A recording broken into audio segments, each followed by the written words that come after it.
celebrating today. It's my task to introduce our guest speaker, Sister Rita Laue. Rita is German-born, and she's a member of the Bethany congregation of Dominican Sisters. She has ministered in the Netherlands, in Germany, and now in Latvia, in the city of Riga. Rita and I met at 2 Dominican events this year, and at one of them I saw something of their history, their story, and the reflection on it into the future. And it rang bells and struck chords in relation to the kind of thing that we're doing, seeing ourselves called in mission with roots deep in the wellsprings of tradition and being drawn out and beyond to where the Holy Spirit has plans for us. So Rita, if you're interested after her talk, because often people say, oh, I would love to have that in writing. Well, she has done a chapter in the book on Dominican women preaching justice, the volume 2. It was launched in Tala, I think earlier this year, last year, and where she has done what she's doing today in presentation form, in print form. So we're also mindful in inviting Sister Hannah that one of the mandates of our general chapter in 2016 concerned collaboration, getting to know other congregations with a view to, in some instances, who knows, collaboration and mission. We've done that in our various mission areas at different times. So Hannah is an active member of Dominican Sisters Europe and her congregation too in Dominican Sisters International. Today is just a first taste of future connection, we hope. Hannah, by training, is she's worked in youth ministry. She's also working in archives, in the archives of her congregation, and in prison ministry, and in adult Bible studies, among other things. You had a little blurb about her congregation in the material that went out announcing the day. So just briefly summarising that, theirs, like ours, is an apostolic contemplative congregation, rooted in and inspired by Dominic and by their particular founder, who was a Frère Jean-Joseph Lataste, and Mayor Henri Dominique Berthier. And they were founded, not like us in a pub, but in a prison. So pubs and prisons in France in 1866. So it's a delight to welcome you, Rita. Poor Rita had a hazardous journey yesterday, and her habit is lost out in the lost luggage department of some airport at the moment, together with most of her other belongings. But in simplicity, that is a wonderful recommendation. So I'm here as I am. So as you are, you're very welcome.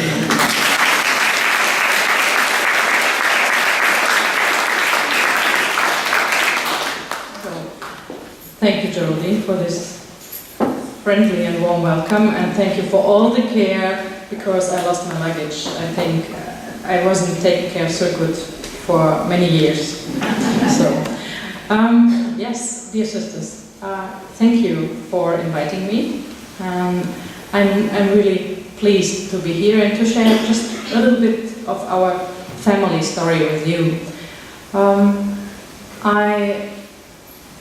I'm going to introduce you to our founding story first, and then we will focus on some of the changes in our apostolate and as well in our way of life. So this is an invitation to you to journey with me through this, to discover with me how much we are shaped by answering the needs of the people of God, led by God's mercy. So when Father Lataste entered the women's prison in his hometown in Cadillac in France, he was not really comfortable with this. because as a small boy he was afraid of the prison. Somebody told him that there are bad women inside, so he was always afraid of this, and now he was sent to preach a retreat to the inmates in 1864. Of course, as a good Dominican, he went well prepared, and in his first sermon he addressed the sisters with the words, "My dear sisters." I already called them sisters. He addressed the woman with the words, "My dear sisters." So this is a wonderful chateau, which was a prison, and these are the women there. But he didn't really get in contact with the audience until one of these days he preached on the difference between Judas and the good thief. Because, as he said, both of them had sinned, but the good thief neither doubted mercy nor its amazing power to offer a future together with God. So the one was going to paradise and the other killed himself. So in this point, talking about the one who believed in mercy and a possible future with God, he reached the woman sitting there and listening to him. And from this moment on, they started to trust in him, and they made use of the chance to talk to him in the confessional. This was the only place they were allowed to talk to him freely. So here it was, Father Latast got to know the woman, and he recognized that these women were simple, mostly young and poorly educated women from the countryside, sentenced for theft or for child murder after giving birth.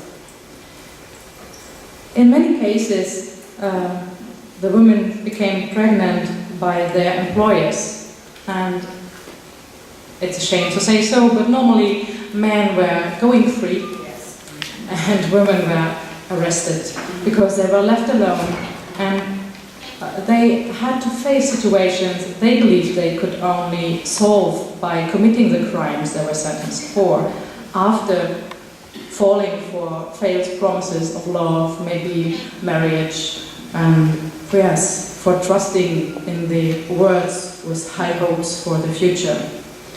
So for them, this meant 15 to 20 years in prison with 13 hours labor each day, forced labor, and permanent silence. The prison we saw is one of the worst in this time in France. So they had a mortality rate which was 50 to 100% higher than in other prisons there, and that means they had to face a coffin every 9th day, which is quite hard if you know you have to stay there. And this is most surely going to be your future soon. So, yeah, here we are again.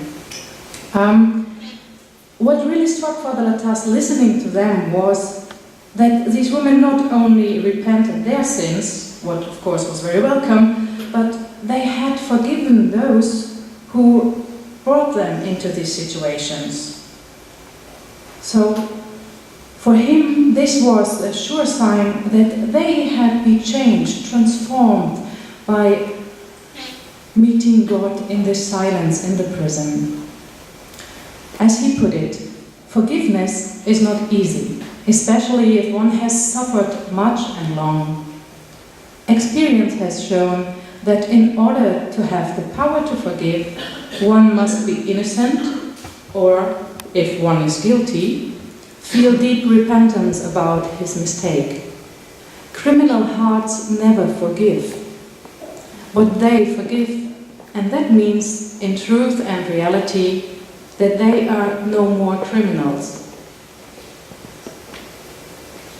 Well, this was in radical contrast to everything which was thought in that days.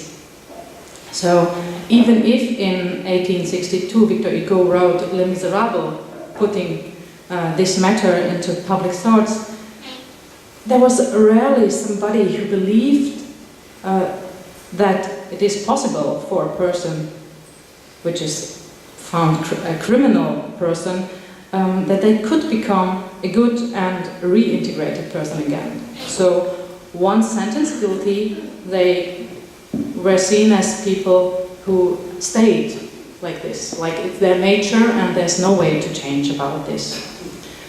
The best you could do if you got to know that you are one of these persons was to control yourself, your bad self, by letting you be controlled by others. So,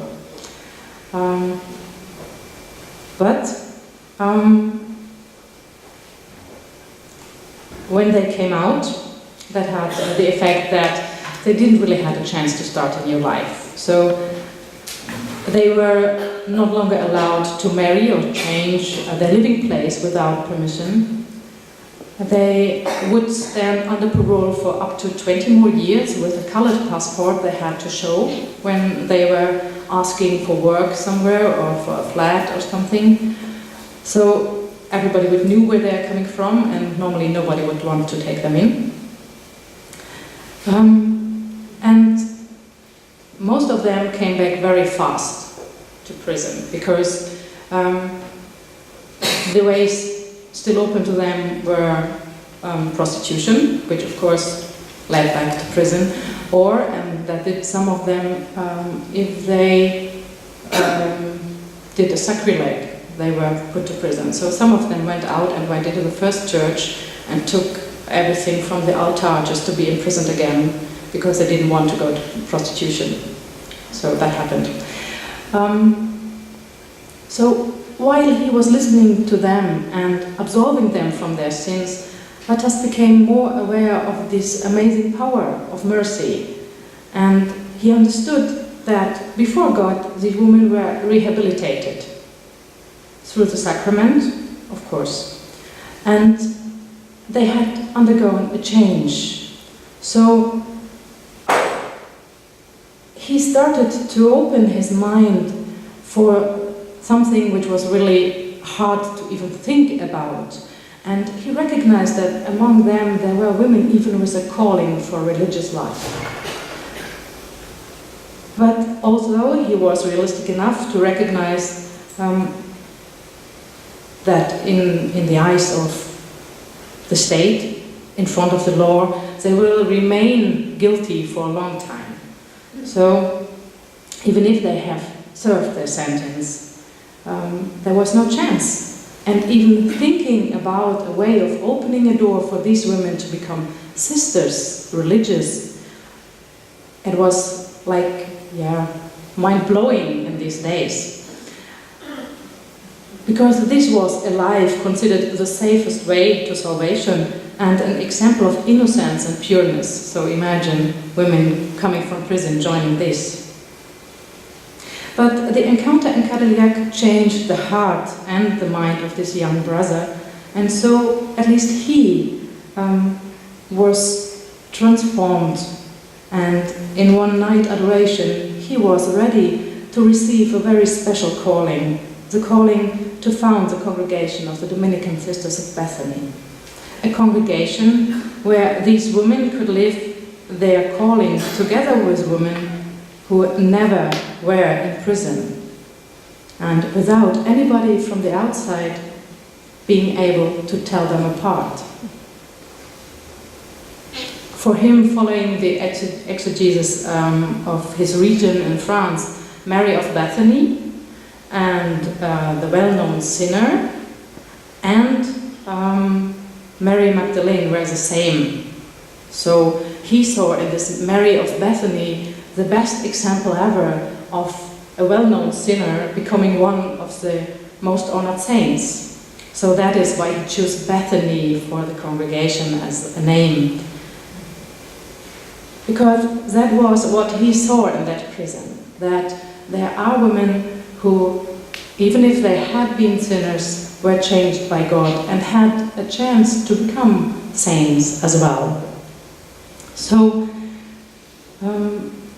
of course, as a man, he needed a woman's help to found a women's congregation. So, but it wasn't so easy to find somebody being ready for this. So he found Mother Marie-Dominique. She was already in another congregation, a sister, and she heard about Bethany. And she thought that is something she already knew from other houses, a house where sisters would take care about women being released from prison. So she arrived and she told him, "You know, Father, I want to enter your Bethany. So I told my congregation I'm leaving to come to your congregation." And he said, "Oh, Bethany isn't existing yet, you have to found it." And she said, "What?" "Sorry." And then he was telling her that, "And you're not going to take care about them, I want you to be their sister." And she said, "Okay, I will just go back. This was a mistake." So he asked her to stay one more day and to contemplate on one question. He gave her a picture, as you see, and he said, "Look at this picture. There is Mary, the mother of Jesus, and Mary Magdalene, the converted woman under the cross. Tell me, who loved him more?"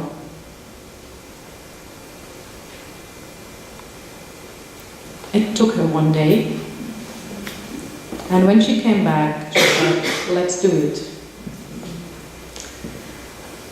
Because in the love of them who stayed under the cross, we find the other strong picture for the power of God's loving mercy. For it is our answer to His love that makes us sisters and brothers in Adam as well as in Christ. And by this, it opens the presence and the future of His kingdom to us, where we can enter only together and without denying the differences between us. So, the congregation practiced a nearly monastic way of life in the beginning, and the women coming from prison were quite used to this rhythm and to the silence. It was a lot easier for them than for women entering the congregation without this experience, I guess. But from the very beginning, it was normal for every house to send sisters to visit the women prisons nearby. So, even if it was strongly contemplative, there was always this ministry.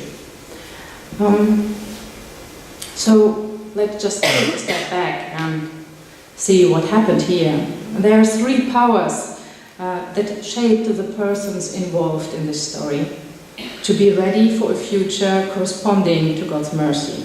So there's hope in this mercy of God, and then there's love that unites us in our diversity, and forgiveness coming from faithing the truth. When Latas founded the congregation, he did this in contrast to an excluding and negatively defining society as well as church, out of a prison system which was meant to punish and to correct, but not to rehabilitate and to reintegrate a person. So there was actually no place for them in the society or the church until that moment, at least not as members with full rights. So, for this, it's no surprise that the founding of the congregation was accompanied by a lot of doubts and obstacles and antipathy. But anyway, it grew, and now we will make a little jump in history. So this is only the story how the first Bethany congregation was born. I am member of the second, so. But we consider this our roots as well.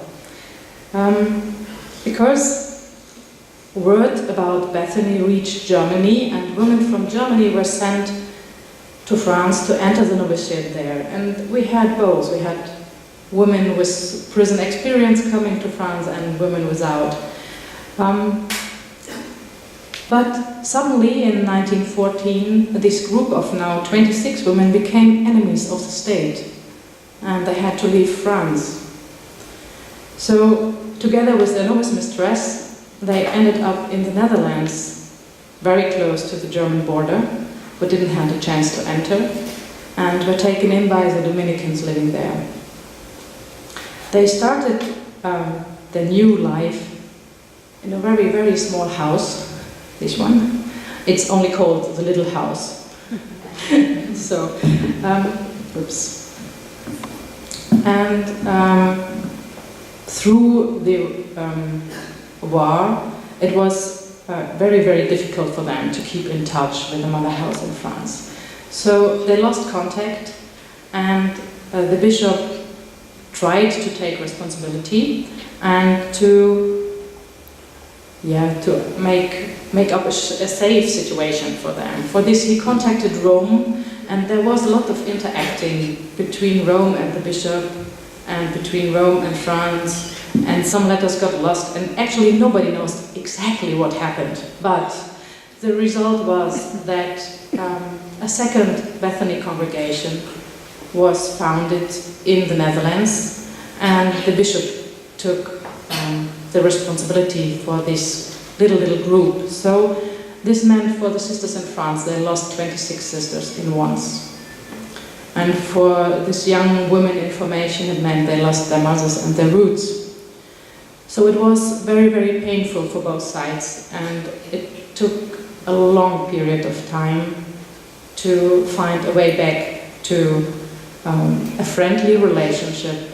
And now we can say that we are rejoicing in our sisterhood, and we celebrated the beatification of Father Latas together. So we are really a family now again. So, but yeah, it was this World War who brought the split for us. As the sister knew it from France, they followed a nearly contemplative schedule and visited women prison around. But what was new for them was, in the Netherlands, the idea of rehabilitation of prisoners was well known, and it was one of the most current fields of welfare committees.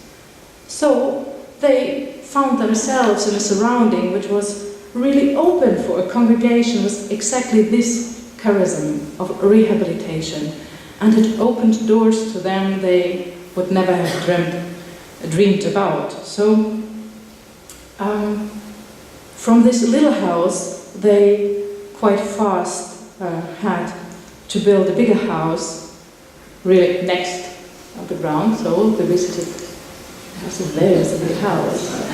Yes. So yeah, this is a prison, I'm sorry. So, visiting this prison, they found also new members, of course. So, when they had this new house, there was a change in detention law in the Netherlands in 1915.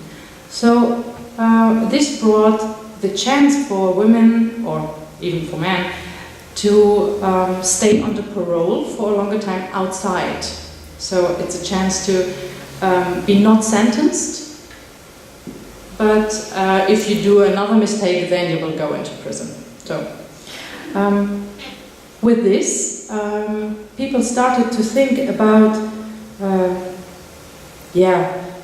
how to help people to reintegrate, to get a stable situation again. So there was a new growing awareness of several influences which would lead a person to become a criminal. So we see that it's no longer the thinking of, if you are a criminal, you are a criminal by nature, but there are circumstances and of telling apart the person and the things a person is doing. So there's quite a new chance of thinking and structuring things. With this, the sisters came up with a new idea how they could live out their charism, and in cooperation with the Ministry of Justice, they would take in women who were under parole. And the special touch was, these women themselves could choose if they want to stay 3 years with the sisters, or for a shorter time go into the prison. Yes, it's very hard to live with sisters, as we all know.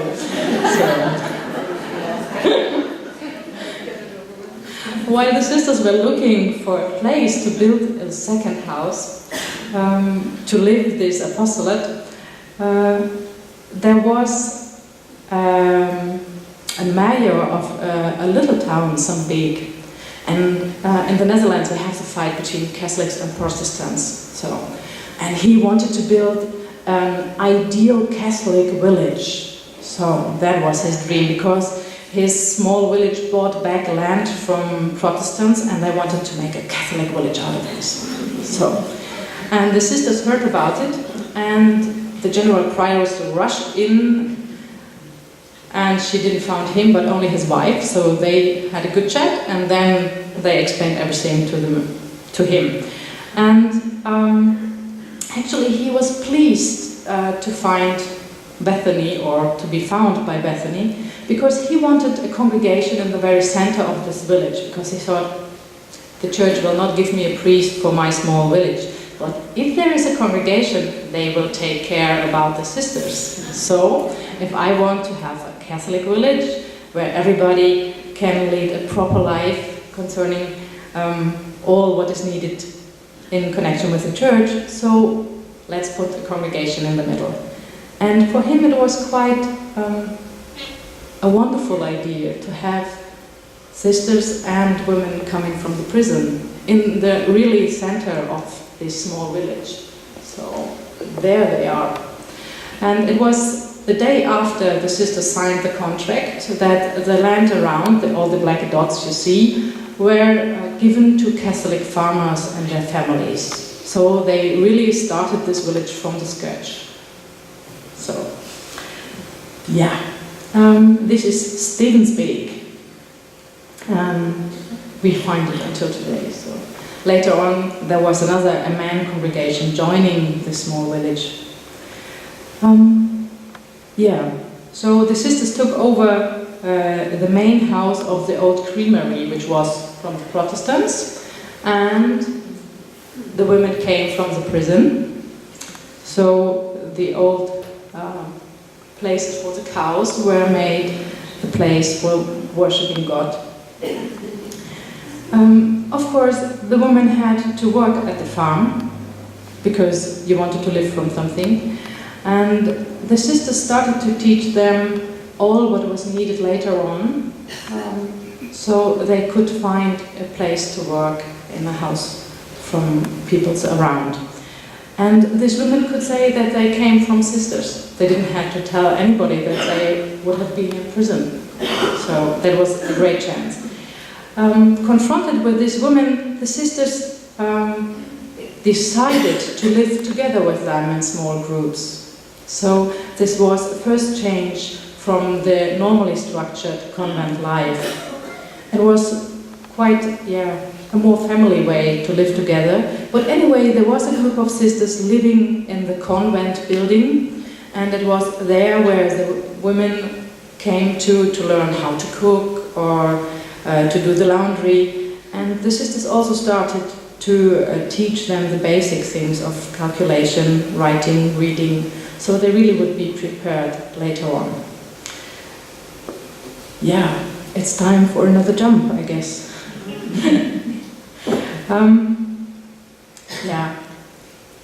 What is the time? Okay, really a jump.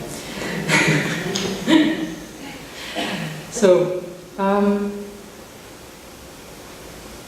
prisoners were quite in the focus of the society these days in the Netherlands, but there was one group getting out of the focus, or just starting to come in the focus, and that were children. So the sisters found among the adults more and more children, and there was nobody to take care about them. So this led them to rethink and restructure, and they founded another house to take care of girls at risk.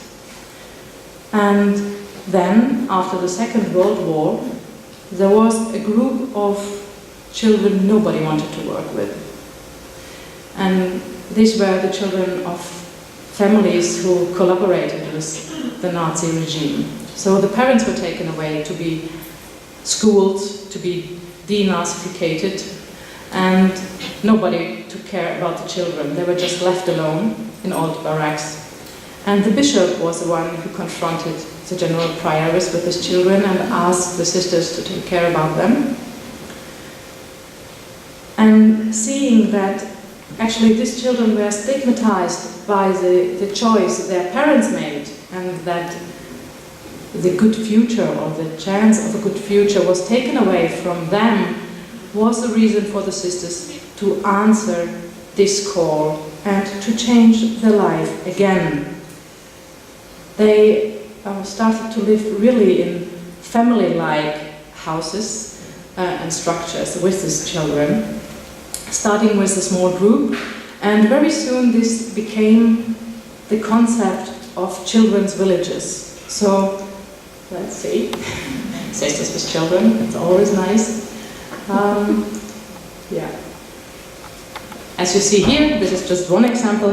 There are many houses on a territory, and in each house there was living at least one sister with, in the beginning, up to 15 children.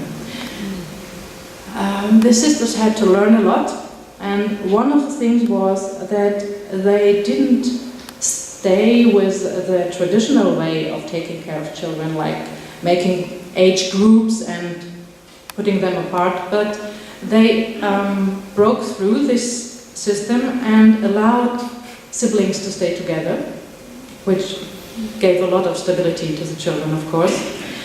But that also meant that sisters had to take care about boys for the first time as well, and they understood that they as women would need men to come and help them. So they invited men from the village to come and be the uncle of the family, to take the boys out into the forest or for sports, or even to come and be partners for dancing lessons for the girls, so that they could learn also how to do these things the sisters didn't think they should teach them.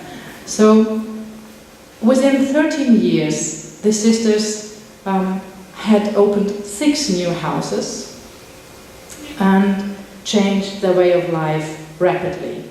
If you remember, they started nearly contemplative, then they opened a little bit and lived together with the women, and now they were becoming mothers, living together with 13 to 15 teenagers, children and toddlers under one roof, and that 24/7. So quite a change. As I told you, there were sisters in the convent building still, and normally they took care of the farming, the laundry, and offered many chances to learn in the kitchen, or they had also kindergartens. They made up theater groups and taught music classes. So they were the place to formate the people or the children living with the sisters. But of course the question must be, what about community life in these circumstances?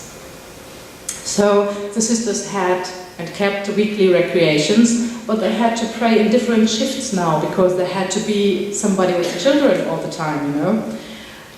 The Holy Mass was the only point when everybody came together.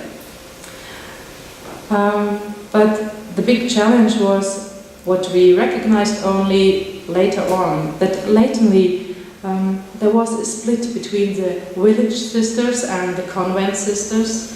And as the ministry in prison never stopped, there was another group separated. And yeah, well, this we only face after the first sister started to retire. All of them who were mothers, they had a house to run on their own. And now they are coming back together in one convent again. Imagine that. So, yes. They didn't see that immediately, of course, and the first children's villages became an export bestseller to Germany, and they brought it even to Aruba. So Aruba is one of the ABC islands. I hope you have heard about it. And yeah, yeah, here you see it. So one sister has not only one group of children, but here you see that each of them has around 30 or 35 children she brought up. And they're the grandchildren, and all of them are coming, stopping by, visiting mom or grandmother, and they feel quite at home in our convents. So even the new ones coming to live in the convent are faced with our children being much older than we are, and we are supposed to take care about them. And they feel like this. We are just adopted mothers or something like that. So the family is growing. Yeah, in the 1960s there were 5 more Bethany Children Villages opened. So 3 of them we still have in Germany, and our convents are situated right in the middle. So here you see there's a church, and this is the convent, and here you see this is the convent house. So this was constructed as a children's village, as you see, with the houses around and the church in the middle. And here is another one. There are the sisters, and here are the houses. So we have in each of these houses around 100 children living around us. And yes, it looks like this a little bit. But again, there came a change in the world, and that was the breakdown of the Soviet Union. And there was another call which was made from the bishops around there to congregations to send sisters to help to rebuild the church life in these regions. And as we were in a period of closing down our houses already because we were growing old and a lack of vocations, if you can say like this, the provinces decided to join in a project and to send sisters to Riga, to the Baltic states. So there wasn't a clearly formulated, these are the first ones, there wasn't a clearly formulated sending. They had to go there and to offer community life, and this is quite a challenge in a land where people learned not to trust, not to speak about important things, especially not about faith.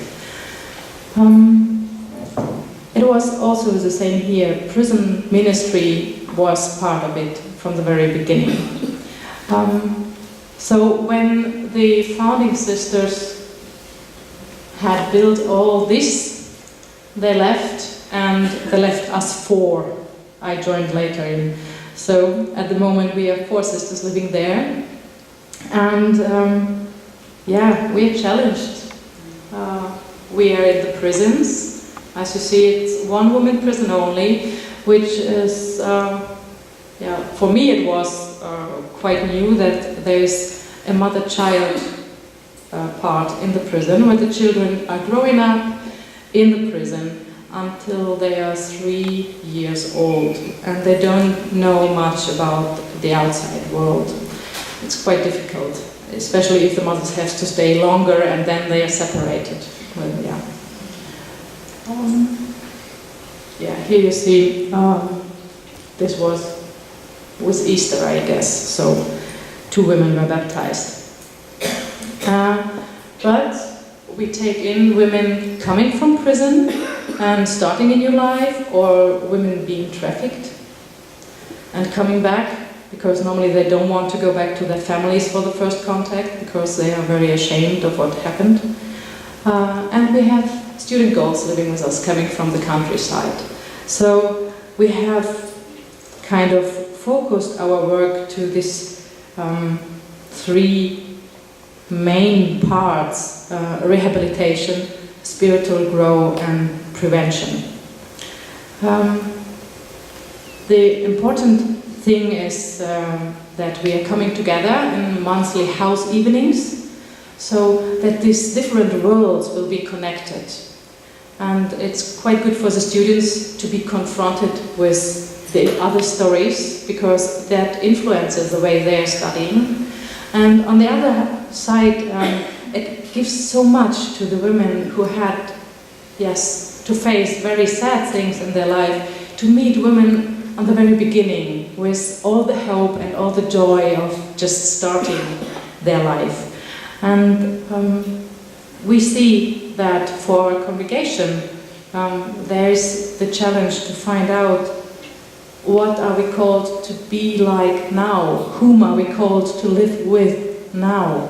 Because as you recognized, hopefully, going through this, it was normally the circumstances offering something. It came together. And being aware of what is going on is so important. And then to take this courageous step to say, okay, we are going to live with the children together. We are leaving our silence behind. We are putting our houses in the middle of a children's village with 100 children running not only around but also through. Or we are living with students, staying up all night, and with women hopefully coming home in time. It puts us in the middle, in the center of the diversity of life and of stories, how life can go. So, are we ready to be transformed again? Because it's so easy to be settled down. It's so easy. But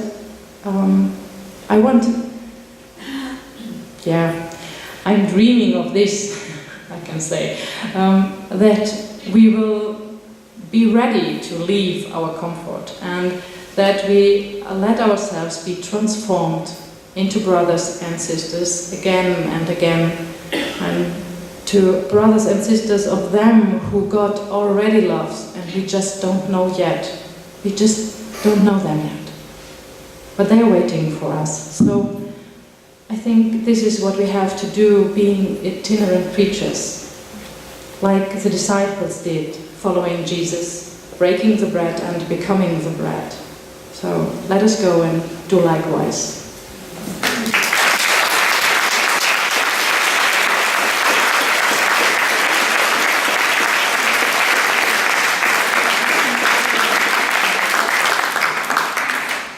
Thank you so much, Rita. To be ready for a future corresponding to God's mercy. That line has stayed with me. We have almost 10 minutes, so if you want to buzz a little while and see if you have a question or a comment or some response that you'd like to make to Rita for her very inspiring presentation.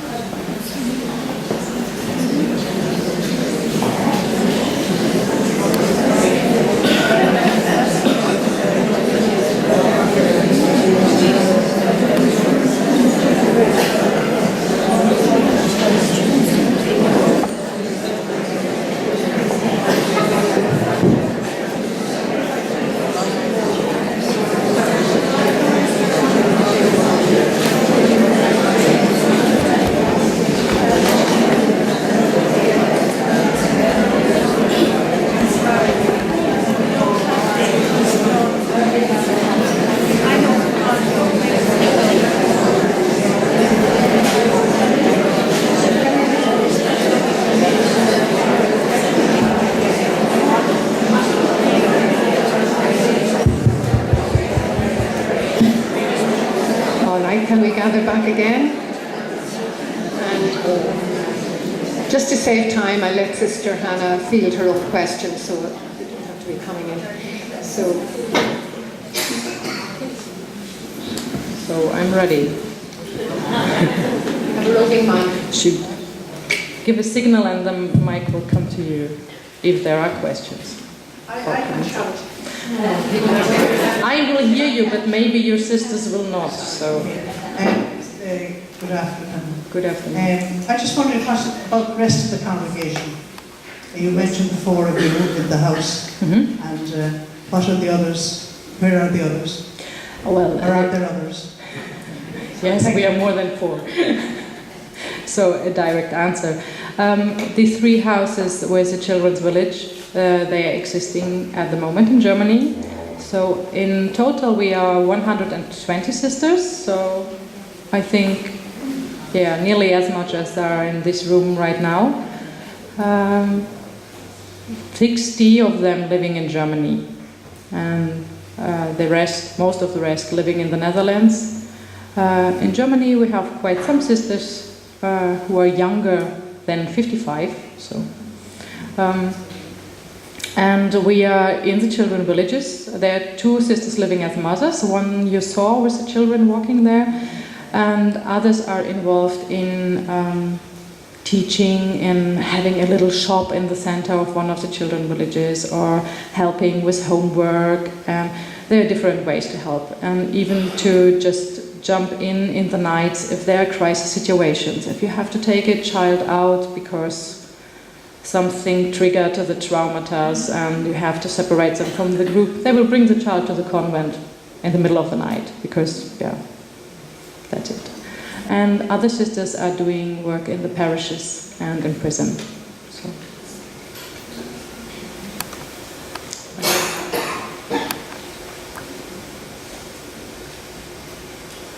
Anybody else? Are you still getting vocations from the prisons? Well, did you hear this? Well, the question is, do we receive vocations from the prison? I don't know. We are not speaking about this. Actually, we think, like also Father Latas, that important for God is who you are now and not who you were yesterday.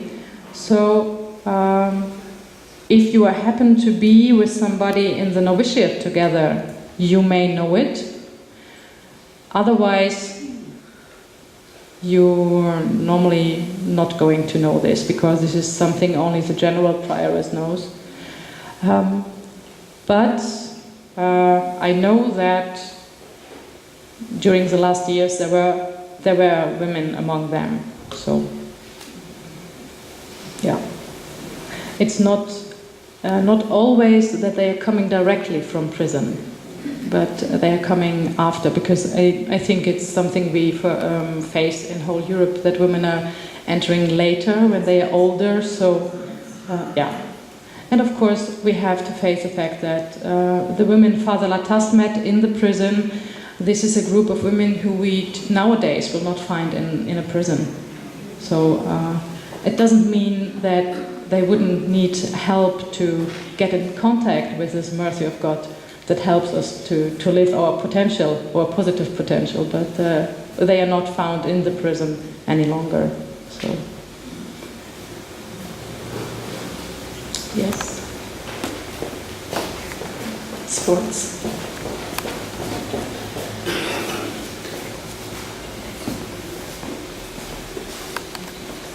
Thank you very much for an inspiring experience, sharing it with us. What came to mind was Richard Rohr says that God calls most people to parenthood because that is a natural way of getting rid of our selfishness. And I think, like brothers and sisters in religion, to be called to work like you're doing, where you have to be up at night and call for your paternal and maternal instincts to be a fully developed man and woman, is inspiring. I just got that message very strongly from you, sister. Thank you.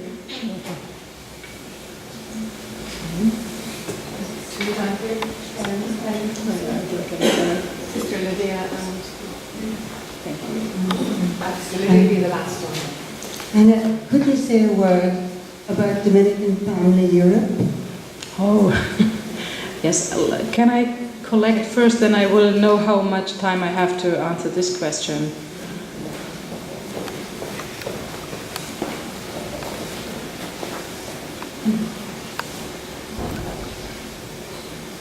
It's really an observation, and thank you very much for your input this afternoon.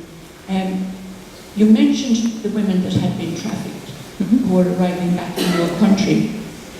My concern is about the women and children that are trafficked in this country, for whom there is little available of the type of help you're talking about.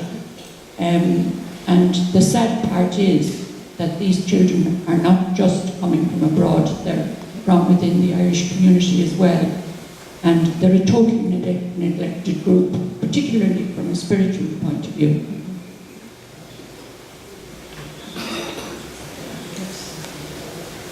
Sorry, was there another question? Those two questions. Yes, I will. One more comment. Well, Dominican family in Europe. For me, as a young Dominican sister in Europe, I can say that Dominican Sisters International brought the chance of meeting for young sisters in Europe. And our experience was that we were quite alone in our communities and congregations. And I think you heard about the Düsseldorf meetings. So I was there at the first meeting, and it was meant to be only a think tank. And it was such a good experience that we begged them to go on with this. And through this, we got to know much more about Dominican family, in sense of we all knew Dominican lay family around us, and brothers and sisters have contacts, but we didn't know much about the other congregations, even if we were living very close to one another, or even if many of them were leading schools or doing the same ministry or something like that. There was rarely contact. Now, through these meetings, I see now we're a little grown up since we started this process, and now many of us are already in leadership positions, and for us it's quite easy now to contact one another. We know one another. If we have or if we want to realize a congress or something together, we already know how we are working together, so we don't have to spend one day finding out who will do what and how should I talk to this sister or something like that. We can just be put together and start working. So what I see is that we are facing the same problems, and it gives a lot to us if we are talking about how we experience these problems in the different parts of Europe. And I think even if we see that it's getting hard to keep everything up what we were running, we also see that there's a big need of that what we as Dominicans can give. And this connection between thinking, learning, preaching the truth and staying with the people on their ways, not presenting them the only way, but accompanying them on their way to meet God. So that is something very special. And the experience of being a family throughout Europe and the world gives the power to speak about peace building in Europe and in the world, and helps us to open the minds to cross borders. And we are learning that we have to somehow arrange with all the different languages in Europe, which is quite difficult. Even for the small meetings in Düsseldorf, we need translation. But this is something we see the world confronted with, and we can give a good example if we are working together. So I think there is a calling for us being a family in Europe and the world. To the trafficking topic. Thank you for mentioning, especially also the children in this, because looking on the Baltic states, we are quite in a position where the children are looking European enough to be attractive and making a good price. And we are enough far away from everything that nobody will take care. Normally parents are leaving the country. During the last years there was quite a change. I can talk more about Latvia only, but we had there was a time when 2 million people were living only in the capital city of Riga. At the moment we are less than 2 million people living in the whole country. And parents are leaving, they are leaving the children behind on the countryside with the grandparents. And normally they are talking about the children being adopted to somewhere, but we know it's not like this. And the actual prices are like $30,000 or something for a child. And they're just disappearing. And you know, it's quite simple math. You can look on the numbers of birth and the numbers of children starting the school, and they are missing some thousand in between. It can be that they are just taken abroad and nobody registered it. So that is one of the problems of open borders in Europe. But I think quite a big number is just lost in there. So the system there is not very good. So we have one house for women in Latvia, one official place where they can come to. But the system is quite corrupt, and if you try to mention something in public, it's silenced down very effectively. Normally, if you publish something in a newspaper, you will have something against it. But they are silencing it down in a way that they're not even answering to an article like this, so it's just disappearing. And that means that it's going quite high up. So this is a problem we have to face. And there is a network of religious working in Europe against trafficking, which works. It really works. And we can signal one another. So, yeah. Yes.